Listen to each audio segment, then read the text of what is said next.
बिस्मिल्लाहिर्रहमानिर्रहीम। अस्सलाम वालेकुम नाज़रीन, प्रोग्राम क्रॉसिंग लाइंस में खुशामदीद। मैं हूँ यासिर रशीद। नाज़रीन, वज़ीर आज़म शहबाज शरीफ आला सतह वफ़द के हमरा 3 रोज़ा सरकारी दौरे पे सऊदी अरब पहुँच चुके हैं, जहाँ वो सऊदी वली है और वज़ीर आज़म शहज़ादा मोहम्मद बिन सलमान समेत आला सऊदी क़यादत के साथ अहम मुलाकातें करेंगे। इस दौरे की खास बात यह है कि वज़ीर आज़म के हमरा फील्ड मार्शल सैयद आसिम मुनीर भी वफ़द में शामिल हैं, जिससे यह वाज़ेह होता है कि यह दौरा सिर्फ सिफारती नौइयत का नहीं बल्कि सिक्योरिटी और स्ट्रेटेजिक अहमियत रखता है। इस्लामाबाद के मुताबिक इस दौरे में बाहमी दिलचस्पी के उमूर, दो तरफा ताल्लुकात, इलाकाई सूरत हाल और बिलखुसूस मशरक़ वस्ता में जारी कशीदगी के ऊपर तबादला ख्याल होगा। सऊदी वली-ए-अहद शहज़ादा मोहम्मद बिन सलमान के साथ मुतवक्के मुलाकात को इस दौरे का एक अहम तरीन हिस्सा करार दिया जा रहा है, जिसमें खत्ते की बदलती हुई सूरत हाल और मुस्तकबिल में ताउन बढ़ाने के नए पहलू ज़ेर बहस आएंगे। ये दौरा एक ऐसे वक्त में हो रहा है जब खत्ते के ममालिक और खास तौर पर पाकिस्तान, अमरीका और ईरान के दरमियान कशीदगी कम करने के लिए दोनों ममालिक के दरमियान सिफारती पुल का किरदार पाकिस्तान अदा कर रहा है। पाकिस्तान के मौक़िफ़ वाज़ेह है कि खत्ते के मसाइल का वाहिद पायदार हल सिफारतकारी और मुज़ाकरात है और इसी हिकमत अमली के तहत ओमान समेत दीगर ममालिक के साथ मुशावरत जारी है। लेकिन हालिया दौरे को सिर्फ मौजूदा कशीदगी के तनाजुर में देखना काफ़ी नहीं। गुज़श्ता चंद बरसों में पाकिस्तान और सऊदी अरब के ताल्लुकात एक नई जहत इख्तियार कर चुके हैं। सितंबर 2025 में दोनों ममालिक में रियाद में तय पाने वाला तारीखी दिफाई मुआहदा इस ताल्लुक को बाज़ाब्ता शक्ल देने की एक बड़ी मिसाल है, जिसके तहत किसी एक मुल्क के खिलाफ जारहियत को दोनों ममालिक के खिलाफ जारहियत तस्वुर किया जाएगा। ये मुआहिदा इस बात के लिए वाज़ेह इशारा था कि दोनों ममालिक अब सिक्योरिटी के मामलात में ज्यादा मरबूत और वाज़ेह हिकमत अमली के तहत आगे बढ़ रहे हैं। दिफाई ताउन के साथ साथ इक्तसादी रवाबित भी इस शराकतदारी का अहम हिस्सा है।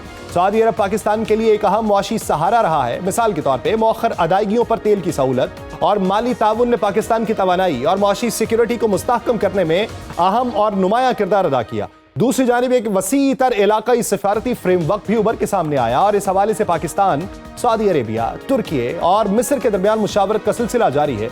हालिया महीनों में इन ममालिक के वज़राए खारजा और आला हुकाम की मुलाकातें ये जाहिर करती हैं कि खत्ते के अहम ममालिक अब बदलती हुई सिक्योरिटी सूरत हाल पे मुश्तरका हिकमत अमली इख्तियार करने की जरूरत महसूस कर रहे हैं। ये कोई बाज़ाब्ता इत्तेहाद नहीं, लेकिन ये एक ऐसा प्लेटफॉर्म जरूर बनता जा रहा है जहां अहम फैसलों से कबल मुशावरत को तरजीह दी जा रही है। यूं पाकिस्तान और सऊदी अरेबिया दोनों एक ऐसे मॉडल की जानिब बढ़ रहे हैं जिसमें दिफा को बुनियादी अहमियत जरूर हासिल है, लेकिन उसका मकसद खत्ते में कशीदगी रोकना है, बढ़ाना नहीं।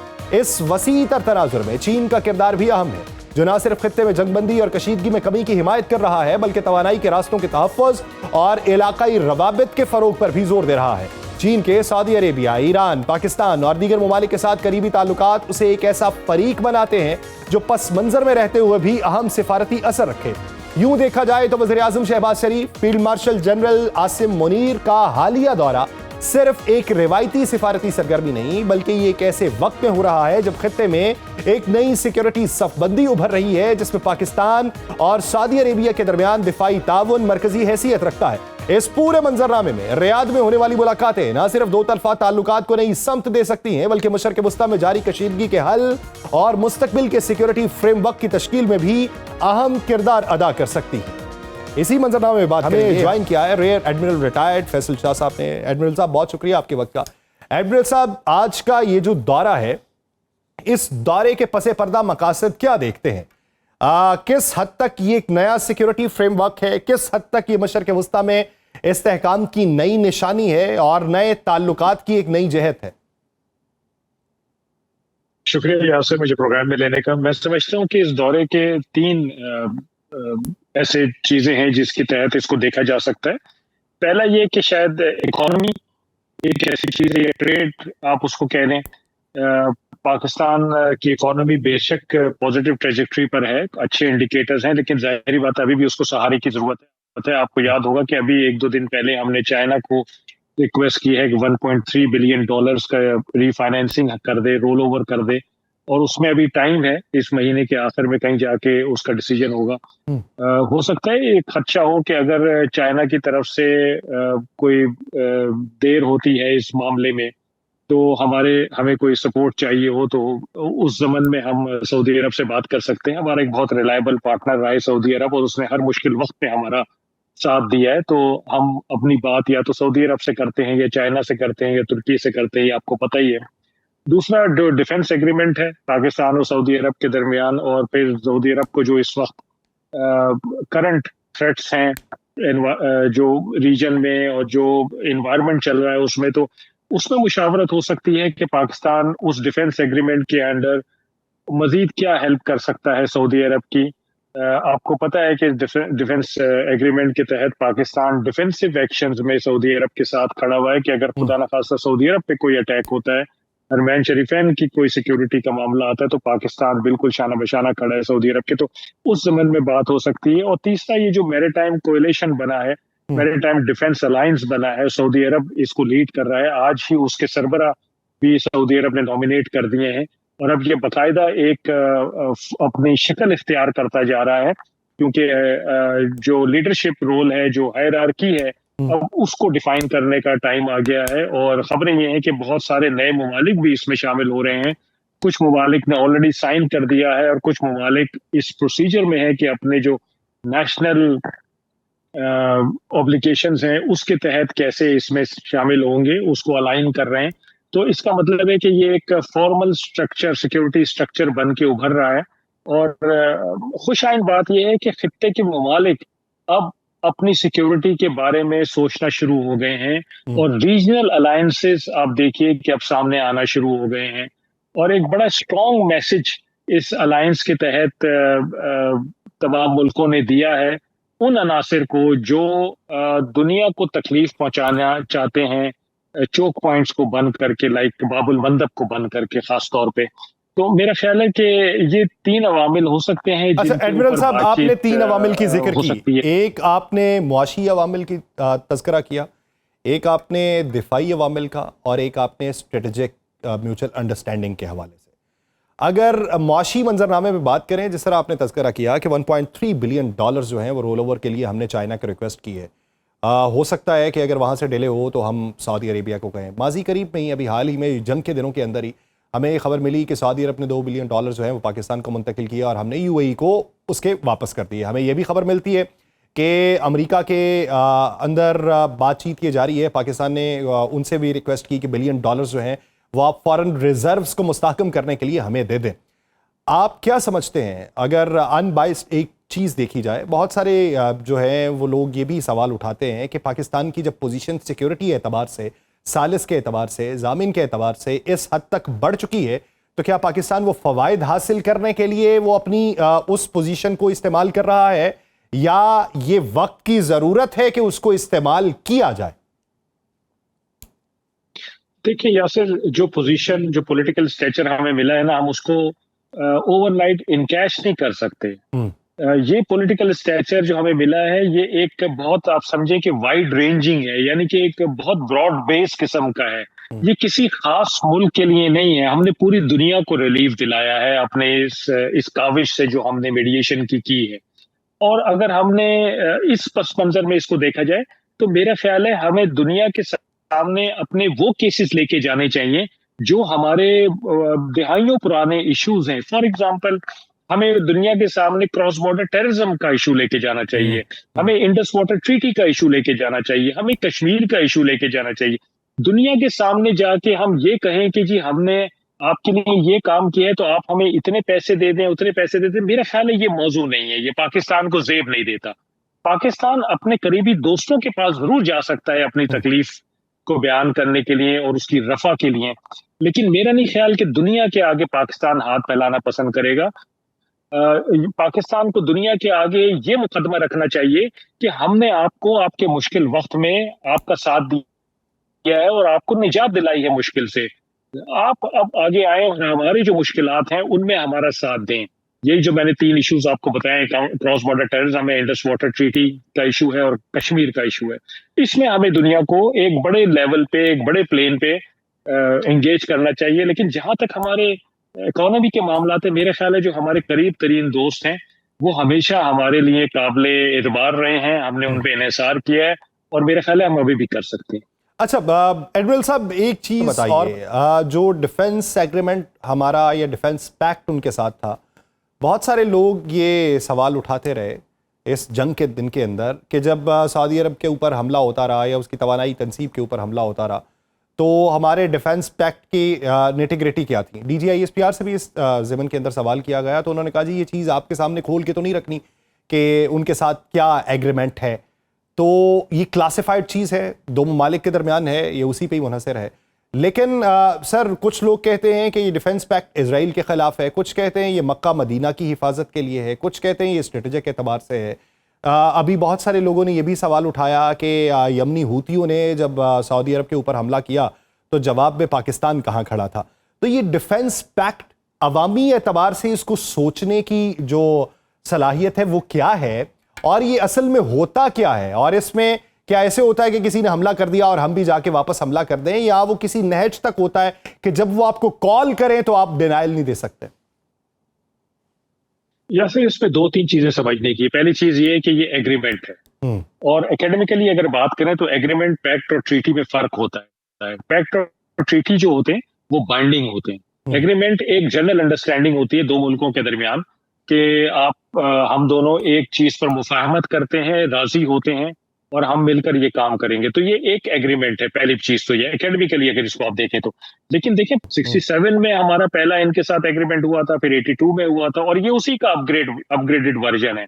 तो पाकिस्तान ने तो हमेशा कहा है एग्रीमेंट और नो एग्रीमेंट, ट्रीटी और नो ट्रीटी। पाकिस्तान ने हमेशा कहा है कि जी सऊदी अरब हरमैन शरीफैन के डिफेंस के लिए पाकिस्तान हाजिर है। अगर हरमैन शरीफैन को कोई खतरा होगा तो पाकिस्तान बिल्कुल वहां पे खड़ा हुआ है। और हरमैन शरीफैन की सिक्योरिटी पाकिस्तान ने ये डिफाइन कर दिया है कि सऊदी बॉर्डर से है। तो अगर सऊदी अरब के ऊपर कोई हमला होता है, जारियत होती है, तो उसके डिफेंस में पाकिस्तान साथ खड़ा है। पाकिस्तान ने ये नहीं कहा कि हम ऑफेंसिव ऑपरेशंस में हिस्सा लेंगे, हमने कहा है हम डिफेंस करेंगे। तो डिफेंस के लिए पाकिस्तान ने, जाहिर बात है, कुछ एसेट्स भी वहां पे अपने डिप्लॉय किए हुए होंगे यकीनन। और अगर हुथियों ने सऊदी अरब पे अटैक किया है किसी किस्म का, तो जाहिर बात है कि उसमें हमारे लोगों की काविशें और कोशिशें जरूर शामिल होंगी। तो पाकिस्तान, ये चीज मैं क्लियर कर दूं कि एक तो ये एग्रीमेंट है और दूसरा ये कि पाकिस्तान डिफेंसिव ऑपरेशंस में उनके साथ है। ठीक। सर आपने जो तीसरा मामला बताया वो मैरिटाइम के हवाले से बताया कि मैरिटाइम का एक नया स्ट्रक्चर जो है वो कायम हो रहा है। अगर हम सर माजी करीब का हाल देखें तो ओमान की तरफ से जो प्रपोजल ईरान को भिजवाया गया था, जिसके अंदर खत्े के दीगर ममालिक भी कंट्रोल हासिल कर सकते थे और उनकी मुश्तरका एक सिक्योरिटी जोन जो था वो बनाया जाना था, तो ईरान ने उसको रद्द कर दिया था। अभी जो उन दोनों के माबैन बातचीत हुई ओमान और ईरान के माबैन, माजी में तो वो 50-50% पे भी राजी नहीं था, अभी उसके खदोखाल मजीद खुल के सामने नहीं आए। इस ज़मन के अंदर आप क्या समझते हैं कि ये जो अलायंस नया हो रहा है, ये नए रूल्स वज़ा हो रहे हैं, ये नया ब्लॉक अगर नया बन रहा है, इसके अंदर ईरान भी शामिल होगा या ये ईरान से बाहर का सारा निज़ाम?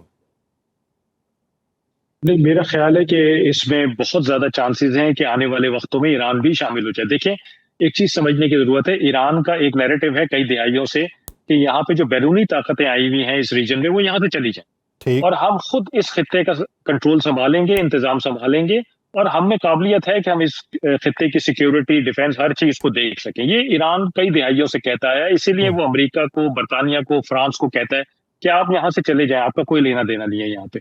अब वो वक्त आ गया है कि ईरान इस आर्गुमेंट पे बड़ी सख्ती से अमल कर रहा है, और ईरान इसीलिए आप देखें कि सऊदी अरब के साथ मिलकर काम कर रहा है, तो दोनों की तरफ से एक मुफाहमत नजर आती है हमें। इसी तरह कतर है, इसी तरह और ममालिक हैं, ओमान है इस तरह।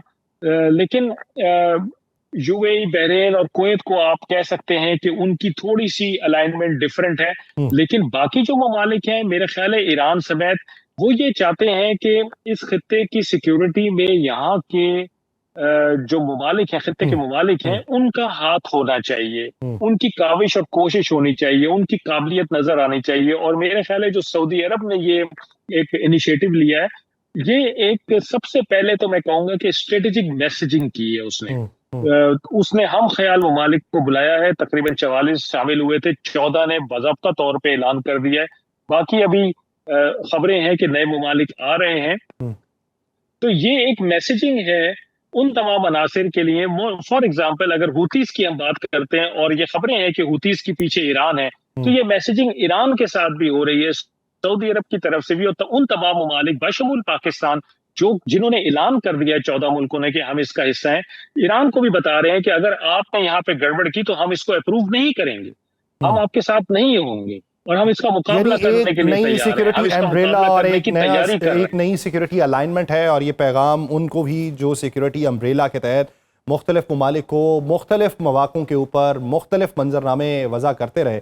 अब उनके लिए पैगाम है कि खत्ते की सिक्योरिटी खत्ते के ममालिक ही अगर अपने हाथ में लें तो हालात बेहतर हो सकते हैं। बहुत शुक्रिया rear admiral retired Faisal Shah साहब इस हवाले से अपना वक्त देने के लिए। नाज़रीन बात करेंगे एक शॉर्ट ब्रेक के बाद, कहीं नहीं जाएगा शहबाज। वेलकम बैक नाज़रीन। अमेरिका गुज़श्ता चंद दिनों में एक से ज्यादा बार ईरान के साथ मुआहदे की बात कर चुका है, लेकिन खत्ते में क़याम अमन का ख्वाब अब भी जल्द पूरा होता दिखाई नहीं दे रहा। अमेरिकी सदर डोनाल्ड ट्रंप का कहना है कि वो ईरान से डील करना चाहते हैं क्योंकि वो मजीद लोगों को मरता हुआ नहीं देखना चाहते। उन्होंने ये दावा भी किया कि ईरान के साथ बातचीत जारी है और ये जल्द वाज़ेह होगा कि मुज़ाकरात कामयाब होते हैं या नहीं। लेकिन उन्होंने दो टोक अल्फाज में एक बार फिर ये कहा कि ईरान जौहरी हथियार नहीं रख सकता। वो इससे एक रोज कबल भी ये दावा कर चुके हैं कि आबना हरमुज़ मुकम्मल तौर पे खोल दी जाएगी और ये पेशरफ्त किसी भी बड़े मुआहिदे की जानिब अव्वलीन पेशरफ्त होगी जिसके बाद न्यूक्लियर मामला ज़ेर बहस आएगा। लेकिन अमरीकी बयानिए में यकसानियत दिखाई नहीं दे रही। एक तरफ सदर ट्रंप ने मीडिया रिपोर्ट्स को मुस्तरद करते हुए कहा कि अमेरिका के पास असलहे और गोले बारूद की कोई कमी नहीं, बल्कि दिफाई पैदावार तेजी से बढ़ रही है, नई फैक्ट्रीज लग रही हैं, जरूरत के मुताबिक मजीद हथियार हासिल किए जा रहे हैं। लेकिन दूसरी जानिब एक रिपोर्ट ये बताती है कि ट्रंप ने कैंप डेविड में होने वाले हालिया काबीना इजलास में वजीर जंग पीट हेग्सेथ से इस बात पर शदीद नाराजगी का इजहार किया कि उन्हें गोला बारूद की सूरत हाल के बारे में मुकम्मल और बरवक्त आगही फराहम नहीं की गई। अमरीकी अखबार की उस रिपोर्ट में यह दावा भी किया गया कि अमरीकी ज़खायर में इस मुबैना कमी ने ईरान के खिलाफ फौजी ऑप्शंस को महदूद कर दिया है, जिस पर सदर ट्रंप को शदीद तशवीश लाहक है। दूसरी जानिब अमरीकी नायब सदर जेडी वेंस अब ये बयानिया बनाने की कोशिश कर रहे हैं कि ईरानी क़यादत तकसीम है। उन्होंने ये दावा किया कि ईरान में दो वाज़े धड़े हैं, जिनमें से एक मुज़ाकरात, दूसरा तसादुम चाहता है। इस दौरान एक अहम पेशरफ्त ईरान और ओमान के दरमियान आबना हरमुज़ में नए जोग्राफियाई रास्ते के हवाले से पैदा होने वाले इत्तफाक राय की है। ईरानी नायब वज़ीर खारजा काजिम गरीब आबादी के मुताबिक ईरान और ओमान के दरमियान एक नए इंतजामी मॉडल पर बातचीत आखिरी मरहले में है, लेकिन उसका मतलब ये नहीं कि आबना हरमुज़ मुकम्मल तौर पर खोल दी जाएगी। उन्होंने ये दावा किया कि जहाज़ों की आमदरफ्त का बड़ा हिस्सा ईरानी पानियों से गुजरेगा। ट्रांजिट फीस जैसे मामलात ईरानी क़यादत के फैसलों और अमरीका के रवैये पर मुनहसर होंगे। खत्ते में कशीदगी इसके बाद सिर्फ बयानात तक नहीं है। यमन में सरगर्म हूती बागियों ने इस दौरान यह दावा किया कि उन्होंने दो सऊदी ऑयल टैंकर्स को निशाना बनाया और बहरी नाकाबंदी जारी रखने का ऐलान किया, लेकिन सऊदी हुक्काम की जानिब से हूती बागियों के इस दावे की फौरी तौर पर तस्दीक या तरदीद नहीं हुई। हूती बागियों के हालिया दावों के बाद एक बार फिर बुहेरा अहमर और बाबुल मंदब की अहमियत में भी इजाफा हुआ, क्योंकि हरमुज़ में सूरत हाल अब तक मामूल पे नहीं आ सकी। ईरान की इलाकाई पॉलिसी में फ़लस्तीन का मसला भी एक बार फिर नुमाया हुआ है। ईरानी सदर ने हमास के नए सरबराह खलील अल हैया से टेलीफोनिक गुफ्तगू की कि फ़लस्तीनी ईरान की खारजा पॉलिसी की अव्वलीन तरजीहात में शामिल है। दूसरी जानिब ईरान के अंदरूनी हालात पर भी आलमी सतह पर तशवीश का इजहार है। यूएनओ के मुताबिक मार्च के बाद से दर्जनों अफराद को सजाए मौत दी जा चुकी, जिनमें एहतजाजी मुजाहिरों से मुंसलिक अफराद भी शामिल हैं। लेकिन ईरानी अदलिया की जानिब से मुकदमात को तेजी से निपटाने और सजाओं पर अमल दरामद का सिलसिला जारी है। इन तमाम पेशरफ्तों के दरमियान एक बात वाज़ेह है कि इस वक्त सूरत हाल बैक वक्त कई समतों में आगे बढ़ रही है, जिसके बायस अब भी जंग का खतरा है। लेकिन पाकिस्तान और खत्ते के ममालिक सिफारती कोशिशें जारी रखे हुए हैं ताकि एक बड़ी जंग के खतरे को किसी तौर पर टाला जा सके। में बात करेंगे, हमें ज्वाइन किया है दिफाई तज्ज़ियाकार air marshal retired Aamir Masood साहब ने। आमिर मसूद साहब, बहुत शुक्रिया सर आपके वक्त का। एयर मार्शल साहब, इस वक्त जो मौजूदा सूरत हाल है, आप क्या समझते हैं कि वो जो गोला बारूद की ज़खायर कम होने पे जेडी वेंस को जो है वो सरजनिश की गई या डांट पे लाई गई, क्या ये मुमकिनात में से दिखाई देता है, या फिर आप ये समझते हैं कि ये एक अलग तरह का नैरेटिव है जिससे अपने दुश्मन को ये पैगाम दिया जा सके कि मैं थका हुआ हूं, मैं कोई इकदाम नहीं करूंगा, और उसको गाफिल किया जा सके? जी, बहुत शुक्रिया आपका बुलाने का और बिस्मिल्लाहिर्रहमानिर्रहीम। देखिए, आपने बड़े वाज़ेह तरीके से तमाम सिनेरियो को आपने कूज़े में बंद किया है और बहुत तफसीलन आपने चीज़ें जो बताई, इसी तरह से मामलात अनफोल्ड हो रहे हैं। उसमें सिर्फ एक चीज़ जो मैं ऐड करना चाहूँगा वो ये कि ये ख़िता आगे पीछे थोड़ा अमन, थोड़ी जंग, थोड़ा पीस वाला एलिमेंट रहेगा, लेकिन ये कहना कि एक कोई मजबूत तरीके से मुआहदा हो जाएगा, वो शायद जिस तरह मैंने पिछली दफ़ा भी कहा था, वो नज़र नहीं आ रहा, बिकॉज इसराइल के अज़ाइम कुछ बहुत ज़्यादा हैं इसमें, और ईरान एक आखिरी दीवार है जो खड़ी है। जहाँ तक आपका ये असलहा वाला एलिमेंट है, देखें, किसी के पास भी अनलिमिटेड सप्लाई नहीं होती। हालांकि अमेरिका और इजराइल दुनिया की सबसे बड़ी मिलिट्री पावर समझी जाती है, सबसे मॉडर्न, सबसे सोफिस्टिकेटेड, सबसे स्टेट ऑफ आर्ट वेपन्स हैं। ये वो वाहिद मिलिट्रीज हैं जिन्होंने अपनी डिफेंस इंडस्ट्री को और अपनी टेक इंडस्ट्री को ज्वाइन कर दिया हुआ है, और एक ऐसे वेपन्स बना चुके हैं जिन्हें ऑटोनमस वेपन्स कहते हैं, स्मार्ट वेपन्स कहते हैं, इंटेलिजेंट वेपन्स कहते हैं, और हाइपर स्पीड्स के साथ हैं, तो वो जिस तरह की मिलिट्री माइट उनके पास है, बट स्टिल ये जंग जो ईरान की है, इसको बड़ा अगर रैशनली स्टडी करें और एक न्यूट्रल एम्पायर की तरह इसको जब स्टडी किया जाएगा बाद में, तो इस बात का भी एहसास होगा कि जितनी भी आपके पास मिलिट्री माइट हो, कहीं ना कहीं पे आपकी रिस्ट्रिक्शंस, लिमिटेशंस, वल्नरेबिलिटीज होती हैं। और वो चीज इस जंग में बहुत वाज़े तौर पे नजर आई है। अमेरिका ने अपने बहुत सारे जदीद हथियार इस्तेमाल किए, उनमें से पैक या पैट्रियट जो मिसाइल्स थे वो स्टेट ऑफ द आर्ट थे, और वो बहुत ज्यादा इस्तेमाल हुए, और वो सबसे मजबूत डिफेंस है against the ballistic missiles. Third system है इनका, पैट्रियट सिस्टम है इनका, फिर डेविड स्टिंग जो इसराइल का अपना इंडिजिनस है, और उसके साथ एरो मिसाइल्स वगैरह। सो ये पूरा एक नेटवर्क था मिसाइल्स का, और इतना ज्यादा डिफेंस था, इतना मजबूत डिफेंस था, और उसमें अरबों डॉलर्स जो हैं वो लगाए गए। और पूरा खित्ता जो है, आप इसराइल से लेकर अगर आप यूएई तक देखें, तो पूरे का पूरा कवर्ड था with American and Israel air defence system. तो it is at some cost, और वो कॉस्ट ज्यादातर अरब ममालिक जो है वो पे कर रहे थे। लेकिन जब ये जंग शुरू हुई और उससे लेकर आज तक जितना इस इसले को इस्तेमाल किया गया, और ये भी ना आप भूलें कि यही वो मिसाइल हैं पैट्रियट जो कि अमेरिका यूक्रेन को भी दे रहा है अगेंस्ट रशियन बैलिस्टिक मिसाइल, क्योंकि ये एक बहुत मजबूत डिफेंस समझा जाता है, लेकिन इसकी कॉस्ट बहुत ज्यादा है। उसके मुकाबले में ईरानियन ने एक लो कॉस्ट सिस्टम के तहत, technologically sound but low cost autonomous किस्म के उन्होंने मिसाइल अपने बनाए, प्लस अपने ड्रोन्स बनाए, जिनकी कॉस्ट 25 से 30 हज़ार डॉलर थी ज्यादा से ज्यादा। जबकि ये जो पैट्रियट मिसाइल्स हैं, इनकी कॉस्ट 3.5-4 मिलियन डॉलर्स है, which is a huge cost. तो अगर एक ड्रोन को मारने के लिए या एक बैलिस्टिक मिसाइल के खिलाफ कम से कम अगर 3 से 4 भी इस्तेमाल होते हैं, जो कि होते रहे हैं, और शायद इससे भी ज्यादा उन्होंने इस्तेमाल किए हों, तो सैकड़ों और तादाद में जो हैं वो उन्होंने पैट्रियट इस्तेमाल किए। और जो अभी एक बड़ी इंडिपेंडेंट रिपोर्ट आई है डिफेंस जर्नल में, वो ये कहती है कि 50 से ज्यादा परसेंट मिसाइल जो हैं वो उनके इस्तेमाल हो चुके हैं, और उनकी इन्वेंट्री बहुत डिप्लीट हो चुकी है और हो रही है। और उन्हें कहा गया है कि अभी अगर वो 100 मिसाइल बना रहे थे एक महीने में, तो उसको डबल किया जाए, बल्कि उसको 4 गुना ज्यादा किया जाए। तो ये सब चीजें जो है मतलब एक कॉस्ट के मुताबिक आती हैं, और फिर जब आपने इंडस्ट्री की कैपेबिलिटी बढ़ानी होती है, उसके अंदर कैपेसिटी ज्यादा करनी होती है, तो it needs lot of efforts, और बहुत ज्यादा उसमें इस टेक्नोलॉजी की भी इस जरूरत होती है, तनाजुर और के पैसों की अंदर जरूरत एयर होती मार्शल साहब आप क्या है, जो कि समझते इन्होंने हैं? किया। इस ज़मन के अंदर आप क्या समझते हैं कि अमेरिका के पास ऑप्शन क्या है? वो कितना डेस्परेट है मुज़ाकरात के हवाले से, और अगर मुज़ाकरात की मेज़ पे बैठते हैं तो पुराने एमओयू के जो खदोखाल हैं उसमें किस हद तक बदलाव हो सकता है? एक कशमकश की सिचुएशन है। जो ट्रम्प साहब हैं, उनकी एक एक डायलेमा है उनके लिए, और वो उसमें काफी अरसे से फंसे हुए हैं।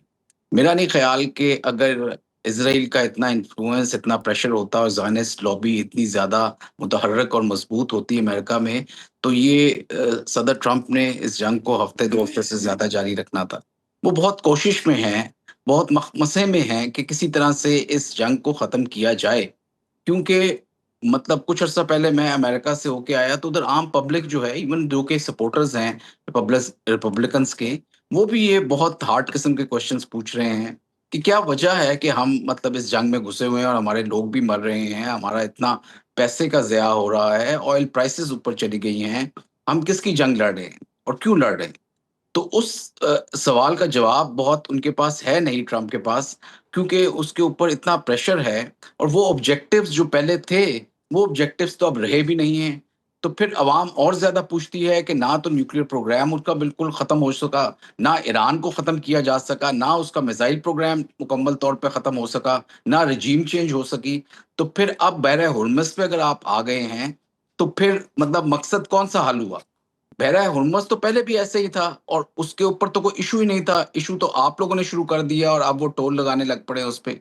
बहरहाल मतलब अगर किसी तरह से भी ये ऊंट किसी करवट बैठता है, तो ट्रंप चाहेंगे कि जल्द अज जल्द बैठे। उनकी जो रेटिंग है, उनकी पॉपुलर सपोर्ट जो है, वो काफी पीछे गई है। और मैं समझता हूँ कि ये जो ओमान और ईरान के दरमियान जो मुआहदा हो रहा है, ईरानियंस ठीक कह रहे हैं कि हमारी डायरेक्ट इंटरेक्शन नहीं है अमेरिकन के साथ, लेकिन अमेरिकन का ये पुरजोर एक एक एक ख्वाहिश भी होगी कि किसी तरह ये मुआहदा कामयाब हो, और अमेरिका को समझा जाए कि उन्होंने ये आर्बिट्रेशन कराई है, ये इसको उन्होंने इसको मतलब तकवीत दी है और अच्छा, इस मुआहदे एयर को मार्शल करने में साहब, उनका फिर बहुत आप ज्यादा क्या हाथ समझते हैं कि और वो अमेरिका की चाहेंगे तरफ कि से, भी सक्सेसफुल है। सर अमेरिका की तरफ से जो ये कहा जा रहा है कि दो धड़े हैं इस वक्त ईरान के अंदर, एक मफाहमत चाहते हैं, एक मज़ाहमत चाहते हैं। बारहा मवाक़िफ़ पे ये बात की जाती रही कि ईरानी ये चाह रहे हैं, ईरान के उन धड़ों की वजह से कोई फैसला नहीं हो सका, या वो जो है प्रोवोक करते हैं या वो इंटीग्रेट करते हैं। इस ज़मन के अंदर दुनिया का ये बयानिया किस हद तक ईरान की मौजूदा सूरत हाल पे सादिक उतरता है? देखिए, मेरा नहीं ख्याल कि कोई भी ऐसा मुल्क है जिसमें दो धड़े ना हो। हम्म। कुछ हॉकिश होते हैं, कुछ डव्स होते हैं, कुछ चाहते हैं कि बहुत ज़्यादा एग्रेसिव जाया जाए और वो धड़े अमेरिका में भी मौजूद हैं, वो धड़े इज़राइल में भी मौजूद हैं और हर मुल्क में इस तरह की एक एक डिफरेंस ऑफ ओपिनियन होता है और उससे लोग आगे बढ़ते हैं विद रैशनैलिटी एंड लॉजिक, फिर एक एक किसी नतीजे पे पहुँचते हैं। लेकिन मेरा ख़्याल में जो यूनिटी अब ईरान में मौजूद है, वो इस जंग के शुरू होने से पहले नहीं थी। जो सपोर्ट रिजीम को अब मिल रही है, वो मेरा नहीं ख़्याल कि इस जंग से पहले थी। ईरानियन की सपोर्ट और मुल्ला रिजीम की सपोर्ट काफ़ी कम थी इस जंग के शुरू होने से पहले, लेकिन द टाइप ऑफ सैक्रिफाइस और सफरिंग्स जो उनकी लीडरशिप ने की और दुनिया को दिखाया कि इस तरह से भी लड़ा जा सकता है और दुनिया की ताकतवर तरीन मुल्क को, और जबकि आपके तमाम नेबर्स जो हैं होस्टाइन हो आपके, किस तरह से उसको शिकस्त दी जा सकती है और अपने आप को मतलब एक किस्म का मुतहर्रक रखा जा सकता है, अपने हौसलों को बुलंद रखा जा सकता है और अपने आप अपनी सोवरेनिटी की और टेरिटोरियल इंटेग्रिटी की हिफाजत की जा सकती है। वो ईरान ने मेरा ख्याल में एक एग्ज़ाम्पल दिखाई है पूरी दुनिया को और स्पेशली मुस्लिम ममालिक को। तो मेरा ख्याल में जितने वो मुतहर्रिक आज हैं और जितनी उनकी पॉपुलेशन सपोर्ट आज मौजूद है, ये 2 धड़े या 3 धड़े होने से मेरा नहीं ख्याल कि it really matters at this point in time. What matters a lot is कि जो रजीम है वो इस वक़्त काफ़ी स्ट्रॉन्ग है और वो उसका रिज़ॉल्व भी स्ट्रॉन्ग है। वो सर्वाइव भी कर गई है और आगे आने वाले दिनों में मेरा नहीं ख्याल कि उसको किसी हद तक भी दरारें पड़ेंगी या उसको चेंज किया जा ठीक, सकेगा। आमिर साहब, एक चीज़ ये बताइए कि यमनी हूतियों की जानिब से दो फिर से सऊदी ऑयल टैंकर्स को निशाना बनाने के दावे, और उस पे अभी तस्दीक या तरदीद नहीं आई। यमनी हूतियों की एक्टिवनेस जो इस वक्त चल रही है, ये किस हद तक आगे बढ़ेगी? और अभी ये जो हालिया दौरा है वज़ीर आज़म का और फील्ड मार्शल जो पहुंचे हुए हैं सऊदी अरबिया, क्या ये यमनी हूतियों के लिए भी कोई पैगाम है या इसको उससे अलग रख के देखना चाहिए? देखिए, इसको थोड़ा-सा अगर आप ब्रॉडर तरीके से देखें और आप इसको एनालाइज़ करें कि ईरान ने जिस पिछले 4 दहाइयों में अपनी तैयारी की, जहाँ उसने अपने आप को टेक्नोलॉजिकली मज़बूत किया, मिलिटरीली मज़बूत किया, अपने दिफ़ा को बहुत स्ट्रॉन्ग किया, डग इन किया, अपने डीप बंकर्स बनाए जहाँ पे उसको अपने आप को सर्वाइवल स्ट्रैटेजी थी। वहाँ पे उसने इस पूरे रीजन में कुछ ऐसी फ़ोर्सेज़ या कुछ ऐसी प्रॉक्सीज़ भी बनाई कि जो जब भी जंग होगी तो वो भी किसी तरह से उसको एक एक ताकत बख्श सकेंगी और उसे एक एक एक आप सपोर्ट दे सकेंगी, जिसमें हमास, हिज़्बुल्लाह और हूती शामिल थे और इन्हीं को कोशिश की गई पहले कि किसी तरह से ये जो आर्म्स हैं ईरान के, इनको ख़त्म किया जा सके या कमज़ोर किया जा सके।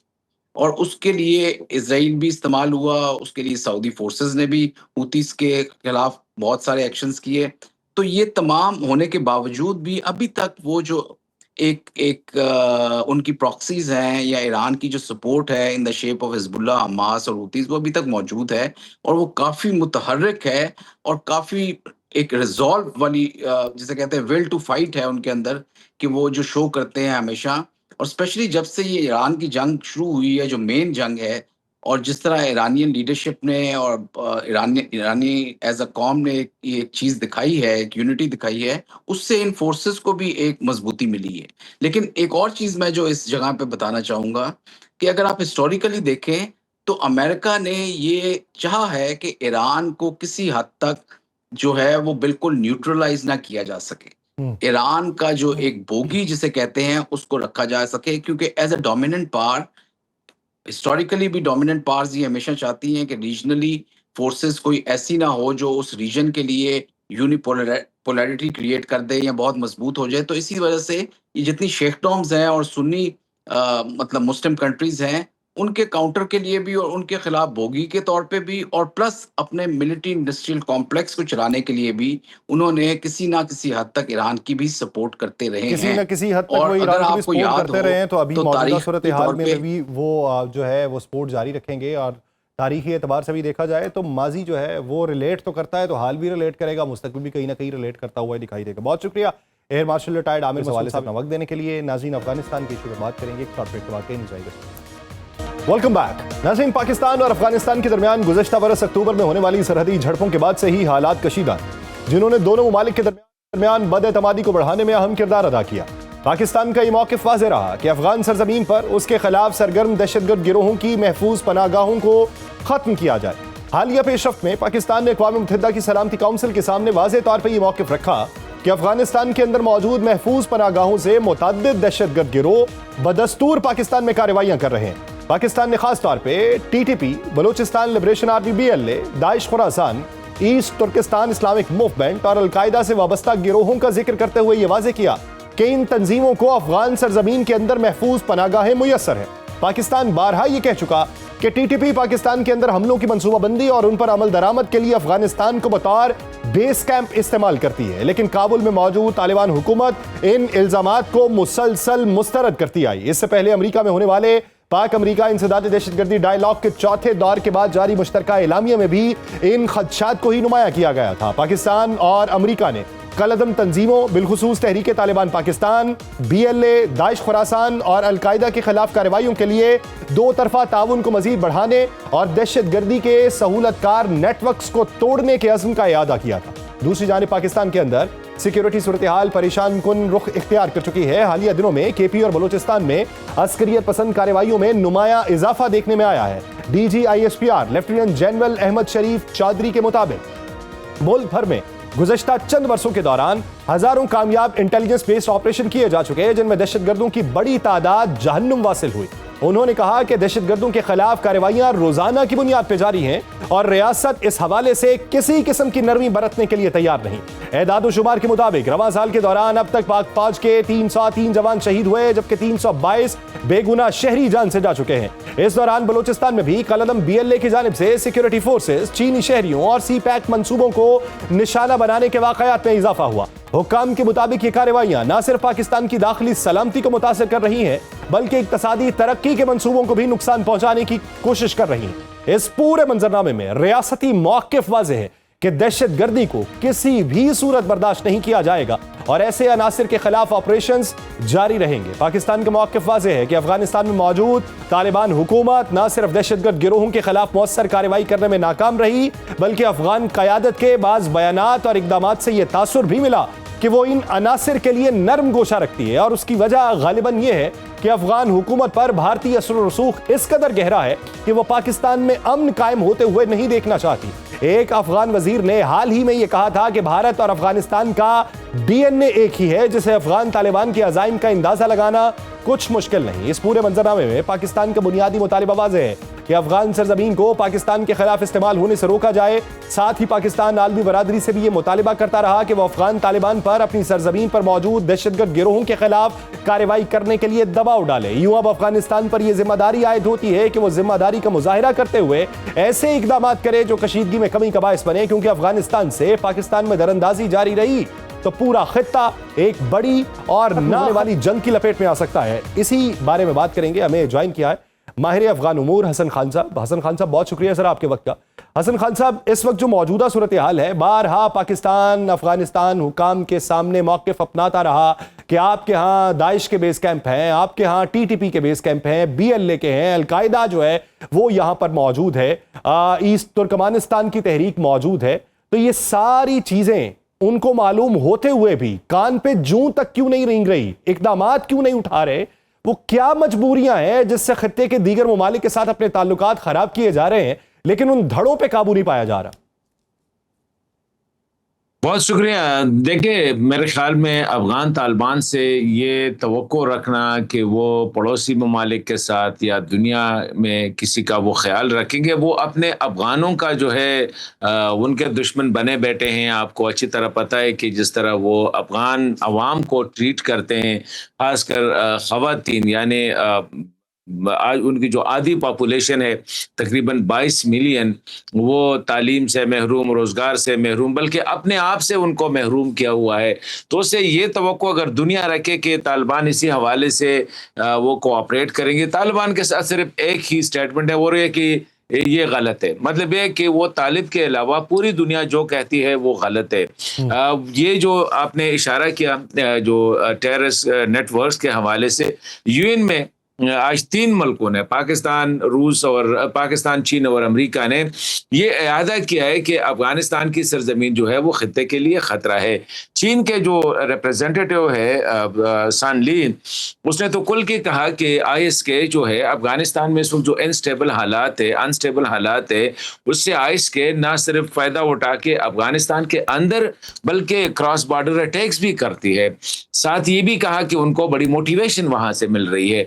पाकिस्तान का और अमेरिका का आपको पता है, ऐसे 2 दिन पहले जो है एक जायंट मैकेनिज्म पे काम कर रहे हैं, एक जायंट प्लान पे, कि किस तरह बॉर्डर की सिक्योरिटी और ये जो बीएलए, टीटीपी और अलकायदा वगैरह अफगानिस्तान की सरजमीन से ये जो खतरा है, किस तरह उसको जो है इससे निमट सकता है। इसी तरह सिगार की कंटिन्यूस रिपोर्ट्स आ गई, 2 रिपोर्ट जो है मेरे ख्याल में रिपोर्ट नंबर 16 और 35 है या 37 है, और ये जो यूएन सिक्योरिटी काउंसिल की मॉनिटरिंग रिपोर्ट, उसमें इस बात का इरादा किया गया है कि अफगानिस्तान जो है मुख्तलिफ टेररिस्ट सिंडिकेट्स का जो है वो हब बना हुआ है। ये न सिर्फ खित्ते के लिए, खुद अफगानिस्तान के लिए, खित्ते के लिए, बल्कि पूरी दुनिया की अमन और इस्तेहकाम के लिए खतरा है। अब ये सारी बातें जो हो रही है, सिर्फ एक तबका है और वो है तालिबान, वो ये नहीं मानते। यही वजह है कि आप देखें अफगानिस्तान में अब जो रेजिस्टेंस सामने आ रहा है, मुजाहिमत सामने आ रही है, ये क्यों बड़ी तेजी के साथ फैल रही है? इसकी वजह यही है कि अफगान तालिबान का न दुनिया में कोई दोस्त है, न खुद अफगानों में उनका कोई दोस्त है। वो हर किसी को जो है दुश्मन की नजर से देखते हैं। उनका अपना एजेंडा है, उनका अपना दीन है, अपना मजहब है, नहीं, अपना स्टाइल है, और दोस्त तो उनके हैं, दोस्त तो हाँ। उनके मौजूद हैं, जिनको वो जाके कहते हैं कि आपका और हमारा डीएनए एक है। दोस्त तो मौजूद हैं कि जिनके बारे में माजी में बातें कुछ और थी, अब उन्हीं के साथ हाथ में लाए हुए हैं, उन्हीं की प्रॉक्सी स्टेट बनने के लिए वो कोशिश कर रहे हैं। उन्हीं के कहने के ऊपर वहां से ऑपरेशन जो है वो पाकिस्तान के खिलाफ हो रहे हैं। केपी के अंदर 1500 से जायद दहशतगर्दी के वाकयात हुए, 1500 से जायद जो है वो बलूचिस्तान के अंदर वाकयात हो चुके हैं। 33,000 के करीब हमारी सिक्योरिटी फोर्सेस ने सिर्फ बलूचिस्तान के अंदर ऑपरेशन किए हैं। तो वो किसी न किसी दोस्त की ईमा पे तो कर रहे हैं। ये तो नहीं है कि हर एक से दुश्मनी लेके वो अपना खर्चा पानी भी नहीं चला रहे, खर्चा पानी कहीं से तो मिल रहा है। देखिए, आप मेरे ख्याल में अगर आप थोड़ा सा इंडिया की तारीख देखें, अफगानिस्तान के साथ उनकी दोस्ती का, तो वहाँ पे कोई दोस्ती नहीं है। ये बहुत से माविया में वो अफगानिस्तान में देखे, यही इंडिया था, डॉक्टर नजीब के साथ इनके कैसे ताल्लुकात थे। लेकिन जब नजीब को घर से निकाला गया तो वो ने पूरी रात इंडिया के एम्बेसी के सामने सामने गुजारा, लेकिन इंडियन एम्बेसडर ने उनके लिए दरवाजा नहीं खोला कि जाओ पाकिस्तान एम्बेसी जाओ, वहां आपको जो है स्पेस मिल सकती है। जब अशरफ गनी साहब की हुकूमत थी तो कितने करीब थे इंडियन, लेकिन जिस दिन डॉक्टर साहब की हुकूमत खत्म हो गई, द नेक्स्ट डे तमाम अफगानों के और ऑफिशियल्स के जो है ना, स्टूडेंट्स के वीजे जो है खत्म करके जो है ना तालिबान के साथ वो करीब, अभी कल परसों यही हो जाएगा कि ये तालिबान नहीं होंगे, आप और हम होंगे। अगर नहीं भी होंगे तो दुनिया तो होगी, वो देखेगी कि किस तरह तालिबान को वो डच करते हैं। इंडिया का अफगानिस्तान के साथ दोस्ती नहीं है, ये बात बिल्कुल क्लियर होनी चाहिए। इंडिया की दुश्मनी पाकिस्तान से है। संदूर जो ऑपरेशन उन्होंने लॉन्च किया था, जिसको मारे के हक से उसका जवाब दिया गया, उनको पता था कि पाकिस्तान को हम एयर में नहीं कर सकते, पानी वाटर समंदरी रास्ते से हम नहीं कर सकते, जमीनी रास्ते से हम नहीं मुकाबला नहीं कर सकते। तो ये जो तरीक़ेकार है कि पीछे से जो वार करे, और ये तो अजीत डोवाल ने कहा था, उन्हें कहा था कि इन तालिबान को हम अगर कोई 1000 देता है हम 1500 देंगे, कोई 1500 देता है हम 2000 देंगे, ये तो पैसों के लिए। तो इंडिया का तो स्टेटेड जो बयान है वो यही है कि ये तालिबान जो है इनके साथ दोस्ती शोस्ती नहीं, आप उनको परचेज कर सकते हैं। ये तो अजीत डोवाल की बयान देगा। तो इसलिए मैं कह रहा हूं वो दोस्ती नहीं है, वो पाकिस्तान की दुश्मनी में कुछ वक्त के लिए इंडिया उनको इस्तेमाल कर रही है, और जब तक वो इस्तेमाल होंगे, जिस दिन वो खत्म हो गए, फिर वही यही होगा। और आप देखेंगे कि जिस तरह डॉक्टर नजीब के साथ इंडिया ने किया, जिस तरह डॉक्टर अशरफ गनी के साथ किया, तो उससे वर्ष जो होगा वो तालिबान का होगा जी। अच्छा खान साहब, एक चीज़ ये बताइए, अगर हम तादाद देखें माजी की निस्बत, इस बार हमने ऑपरेशंस बहुत ज़्यादा किए, 33,000 के करीब बलूचिस्तान में किए, 7,000 के करीब जो हैं वो हमने खैबर पख्तूनख्वा के अंदर किए हैं। मजमूई एतबार से 42,000 के करीब ऑपरेशंस हैं। अगर दहशतगर्दी के वाक़यात की तादाद देखें तो उसके अंदर भी एक सर्ज देखने में आई है। हाँ, हमने बलूचिस्तान के अंदर जो किए हैं, खैबर पख्तूनख्वा में जो 7,000 किए हैं, उसके एवज़ हमने अफगानिस्तान में अंदरूनी हलकों में जाके वहाँ पे टारगेटेड स्ट्राइक्स की हैं।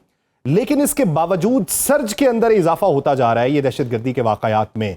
हमने जिद्दत पसंदी भी अपनाई है, क्वाडकॉप्टर भी हैं, हमारे ड्रोन्स भी इस वक्त सरहदों के ऊपर जो उड़ रहे हैं। हमने इंटेलिजेंस बेस जो अपने ऑपरेशंस हैं उसके अंदर भी बहुत सारी जिद्दत लेके आए हैं।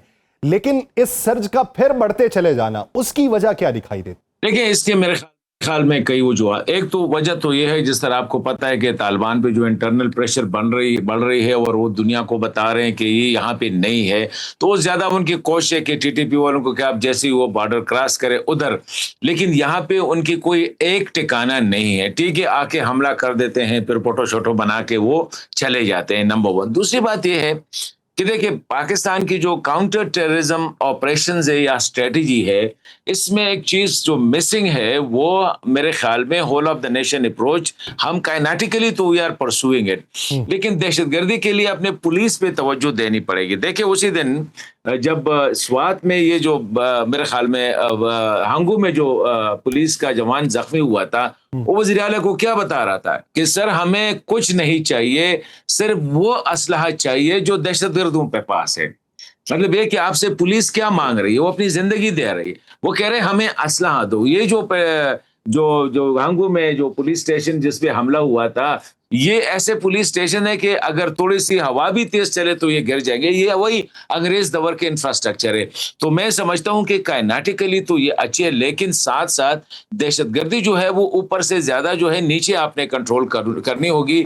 ग्राउंड पे आपका पुलिस जो है वो मजबूत होना चाहिए। देखिए, खैबर पख्तूनख्वा की वाहिद सूबा है जहां जरूरत है सीटीडी की, वहां पे नहीं है। मैक्सिमम तादाद आपकी सीटीडी की वहां पे 3,000 है, और वो भी अक्सर वीआईपी जिस दिन आपके जितने जो आपके आर्मर्ड कार गए हैं, जितने आर्मर्ड कार गए हैं ये जो बुलेट प्रूफ, वो सारे ऑफिसर्स के साथ और सारे सरकारी इदारों के पास है। तो इसी हालत में आप जो है, ठीक है, हवा से उनको तो एलिमिनेट कर सकते हैं, लेकिन ग्राउंड के लिए उनको खत्म करने के लिए, उनके लिए जो स्पेस है, जो सिंपथाइजर्स है, उसके लिए आपको इंटेलिजेंस और पुलिस पे तवज्जो देना होगी, खासकर खैबर पख्तूनख्वा में। अच्छा खान साहब, अगर देखा जाए, जिस दिन डीजी आईएसपीआर की प्रेस ब्रीफिंग थी इस मामले पे, मैं वहीं पे मौजूद था। मैं इस ज़मन के अंदर सवाल करना चाहता था, लेकिन वो सवाल लिया नहीं जा सका, वक्त बहुत ज़्यादा हो चुका था वहाँ पे। सवाल मेरा ये था कि जब 1500 के करीबी दहशतगर्दी के वाक़यात जो हैं वो बलूचिस्तान के अंदर हुए, इतनी ही तादाद के अंदर केपी के अंदर हुए हैं, लेकिन उसके जवाब में 33,000 के करीब ऑपरेशन बलूचिस्तान में हुए हैं और 7,000 के करीब जो हैं वो खैबर पख्तूनख्वा में हुए हैं। अगर इसकी रेशो निकाली जाए कि अगर 100% जो है वो ऑपरेशंस बलूचिस्तान में किए गए हैं, तो उस तनासुब से तो 22-23% सिर्फ खैबर पख्तूनख्वा में किए गए हैं। तो खैबर पख्तूनख्वा में कम ऑपरेशंस की वजह क्या है? क्या वो वजह ये है कि वहाँ पे दरअंदाजियाँ होती हैं, वो कार्रवाई करके वापस चले जाते हैं, तो इसलिए वहाँ पे ऑपरेशंस कम है? और बलूचिस्तान की सूरत हाल ये है कि वहाँ पे उनके हाइड आउट्स और सेफ हाउस मौजूद हैं, तो वहाँ पे ज़्यादा ऑपरेशंस करने पड़ते हैं? या फिर उसकी वजह ये है कि हुकूमती तौर पे वहाँ पे कुछ रुकावटें हैं, या असलहे के हवाले से जिस तरह आपने आइडेंटिफाई किया कि असलहा उनके पास उस नौइयत का नहीं है, और बेशुमार जगहों पे ये कहा जाता है कि रात 6 बजे के बाद तो पुलिस भी दिखाई नहीं देती, तो ये कुछ वजूहात हैं? देखिए, मेरे ख्याल में फ़र्क ज़्यादा है। फिर भी खैबर पख्तूनख्वा और बलूचिस्तान बहुत बड़ा सूबा है। आपको पता है वो मेरे ख्याल में 43% पाकिस्तान जो टोटल जियोग्राफी है उसका है। उसके बनिस्बत अगर आप देखें, खैबर पख्तूनख्वा मेरे ख्याल में उसका तीसरे हिस्से के बराबर भी नहीं होगा, लेकिन पॉपुलेशन ज़्यादा है। खैबर पख्तूनख्वा में अगर आप देखें तो ये जो लैंडस्केप है टेररिज्म का, ये इतना वाइड स्प्रेड नहीं है। मतलब ये है कि आपका अगर आप देखें हज़ारा डिवीज़न, आप देखें मर्दान डिवीज़न, देखें पेशावर डिवीज़न, देखें यहाँ पे रिलेटिवली, बल्कि इवन मलाकन डिवीजन में स्वात और दीर के साथ या बाजवड़ में बाकी जो एरियाज है वो रिलेटिवली सिक्योर है। ज्यादातर फोकस जो है वो 3-4 डिस्ट्रिक्ट्स पे है। एक बाजवड़ है, नीचे खैबर है, खैबर में भी एक्सट्रीम बॉर्डर एरिया पे है, फिर आके नीचे ये बनू, हांगू और ये वजीरिस्तान नॉर्थ और साउथ इसके साथ है। तो यहाँ पे ज्यादा फोकस यहाँ पे है, इसमें कोई शक नहीं। खैबर पख्तूनख्वा में मेरे ख्याल में यहाँ पे जो ऑपरेशंस है, जिस अंदाज से मिलिटेंट्स की जो प्रेजेंस थ्रस्ट था वो बलूचिस्तान पे चला। आपको पता है कि जब BLA ने ये शुरू किया तो बलूचिस्तान के पश्तून बेल्ट में TTP की प्रेजेंस जो है ज्यादा हो गई। तो उसको मैनेज करने के लिए मेरे ख्याल में फौरी तौर पर वो तर्स जो होता है कि आप एकदम जोर इस्तेमाल करते हैं ताकि उसको डिस्करेज करे, तो शायद रियासत ने इसलिए, रियासती इदारों ने इसलिए कि ये चीज़ डिस्करेज करे बलूचिस्तान में ज़्यादा ना हो, तो वहाँ पे वाइड स्प्रेड एरिया पे, इस तरह मैंने कहा कि वहाँ पे वो तकरीबन आपका 43% और खैबर पख्तूनख्वा का लेस देन 20% या 15% एरिया है। तो ये भी हो सकती है। और फिर ये है कि अफगानिस्तान बलूचिस्तान में मल्टीपल, यहाँ पे तो सिर्फ TTP है, वहाँ पे BLA है, TTP है, मजीद ब्रिगेड है, BLF है, मतलब एक नंबर ऑफ अच्छा, एक चीज खान साहब और बताइए, उस प्रेस ब्रीफिंग के अंदर DGI SPR का फोकस जो था वो बलूचिस्तान के ऊपर था और वो तमाम चीजें बलूचिस्तान पे थी। तो वहां पे जिन एरियाज में स्पाइक्स देखने में आ रही थी या हॉटस्पॉट थे, तो उसकी ताजी ये रखी गई कि ये बॉर्डर एरियाज हैं, हमने बॉर्डर पे स्मगलिंग बंद की है, तो जिन लोगों के कारोबार वाबस्ता थे ये BLA को सारे का सारा पैसा वहां से जाता है, तो इसलिए वहां पे ज्यादा कार्रवाइयां कर रहे हैं। तो फिर KP के अंदर ज्यादा कार्रवाइयों की वजूहात क्या लगती? देखिए, एक तो KP में जो मिलिटेंसी है इसमें और बलूचिस्तान में जो है इसमें फर्क है। KP में जो है वो उनका कहते हैं कि वो मतलब है कि मजहबी बयानिया का इस्तेमाल करते हैं। बलूचिस्तान में दोनों है, वहाँ पे BLA जो नेशनलिस्ट बयानिया पे और TTP जो है वो मजहबी बयानिया पे जो है वो काम करती है। इसमें कोई शक नहीं, जो DG साहब ने कहा है कि ये जो नेक्सस है, क्राइम एंड टेरर का नेक्सस जो है ये बड़ा शुरू ही से आ रहा है। ये जो स्पेशली जिस तरह इन एरियाज को चौक किया गया जहाँ से स्मगलिंग होती थी, और Balochistan was known for specially oil and ये दीगर जो है ना स्मगलिंग के लिए, तो इसमें कोई शक नहीं कि वहां पे ये नेक्सस है।